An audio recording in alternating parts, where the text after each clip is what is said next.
Hello everyone and welcome to another video with me on Berets. And yesterday, there was just not enough time in the day to record this video, given me live streaming and just doing other things and having to, obviously the live stream yesterday of all the information in Final Fantasy IV took up a lot of energy and time, so couldn't quite make this video before now.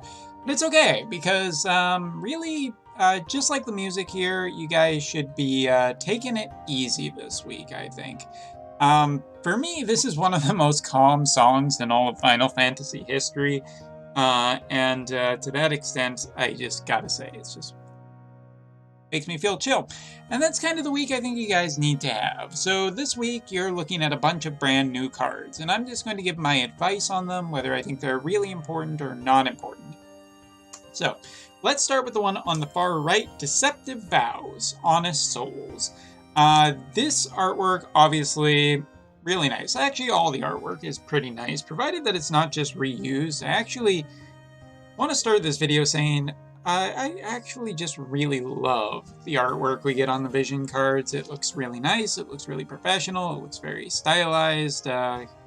Big shout out to that. So what exactly is Deceptive Vow on a Soul? Slash attack up for the bestowed effect, and party ability evasion up. If you have Shiva, this card is basically not needed. If you have the Shiva card already, just use that. Don't need it here. Shiva can just be thrown on a healer, and then you can potentially use a party-wide slash attack up. And even then, slash into the future is... It's not that slash is bad, but it's starting to feel on the JP side like a lot of teams are countering slash with Glassy coming around, and potentially not only that, but Kane on the horizon, who looks to remove piercing resistance. It seems really like spears are kind of becoming the powerhouse for a little bit, but don't quote me on that quite yet. Either way, I think this card is pretty passable. It's not a bad thing if you don't have the Shiva card and you're looking for a party evasion up source, but it's not as good as getting Shiva card, which comes with the Shiva card, so yeah. The one next to it, with Little Leela, the perks of having charm. And this card, very, very cute, the artwork on it, like it a lot. Bestowed effect, damage limit up, and party ability Light Eater up. Don't like this card. I think that this card is a really easy pass. First of all, the bestowed effect of damage limit up, it really is only like if you can establish a really big chain to take advantage of damage up and you're in the higher tier raids. But hey, if you're in those raid rooms already, guess what? Someone probably has the better version of this. And so yeah, I think this is just not a great card at all. Party ability Light Eater up. I don't think that there are a ton of Light Eater units, so pass. Maybe in the future this will be good, but this is nothing worth trying for. Now, moving on to our one on the left, Envious Magician, which is probably something to do with the brother obsession. Bestowed effects, casting time reduced, defense down, party ability magic up. Not a bad card, honestly. Casting time reduced is pretty good. It kind of is a little bit bad that it is not just like the entire party.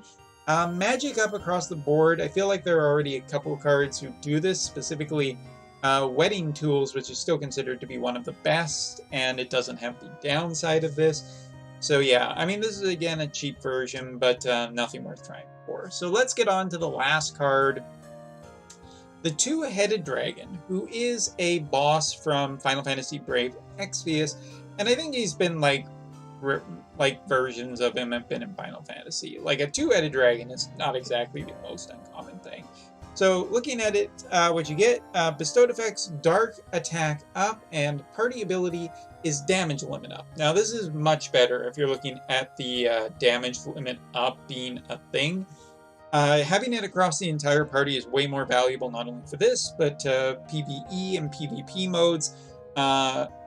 Sorry, not well, not so much PvP. I'm thinking more PvE, such as raids is what I meant. Kind of like, I was thinking, my brain was going multiplayer, but then I just veered off course for a second there. Anyway, just having it across the entire party is way more important, but is this card super worth it? Not really. Unless you are mass farming raids and you are looking for a way to kill the raids faster, that is the only reason that you probably want this card. Definitely welcome in some of those content where you have high HP enemies, but priority, probably not. Now, as for the Esper himself, I can actually show you guys a little bit of what he looks like. So let's just go out here and get out of this screen. There he is. There's the buddy.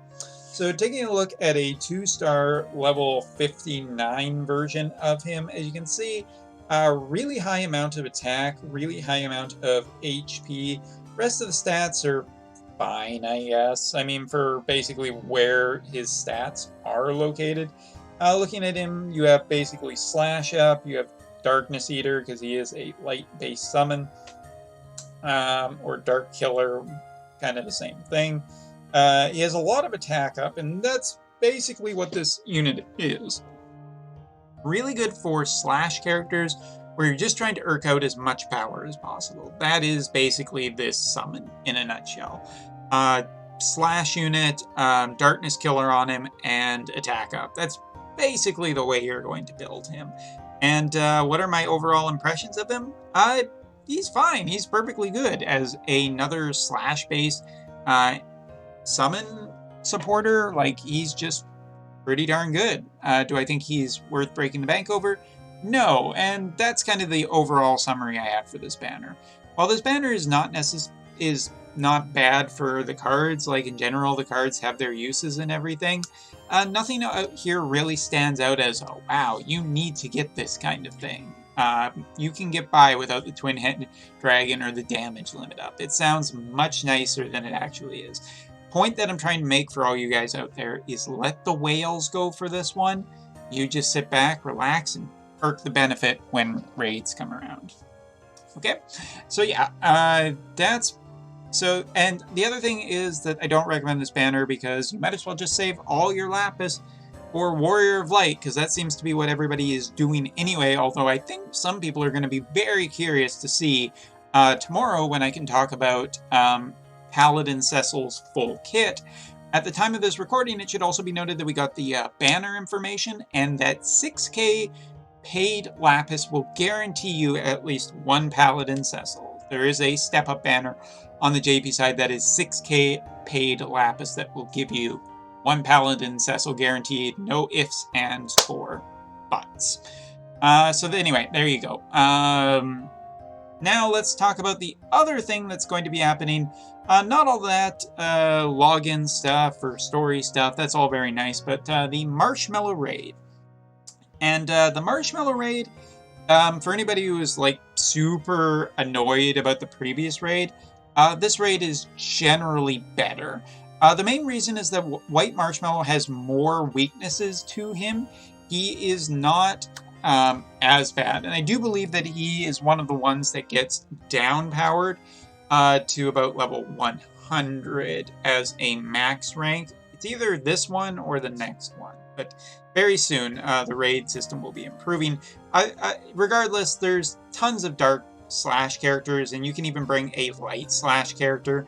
Perfectly acceptable, such as Ramza, maybe a Thancred, or an Engelbert. All of those units work pretty darn well in the raid. And dark slashes such as Stern, Gafgarian, or of course Venera will all be, or Shadow Links, you know, there's quite a few. All of them should be very welcome in this raid. It is much easier and much more general player friendly because most people have some kind of a dark slash character. But either way, I don't recommend going gangbuster on this. And yeah, I said the word gangbuster. Partially because this raid is not the one that I think is super important. The equipment that you get out of it is nice. It's like getting a +3 of it would be perfectly acceptable for an outcome from doing the White Marshmallow raid, but I do think The reason that I'm partially saying that you should probably go easy on this raid is you should save more of your effort for the Warrior of Light raid against, I do believe it's Death Machine.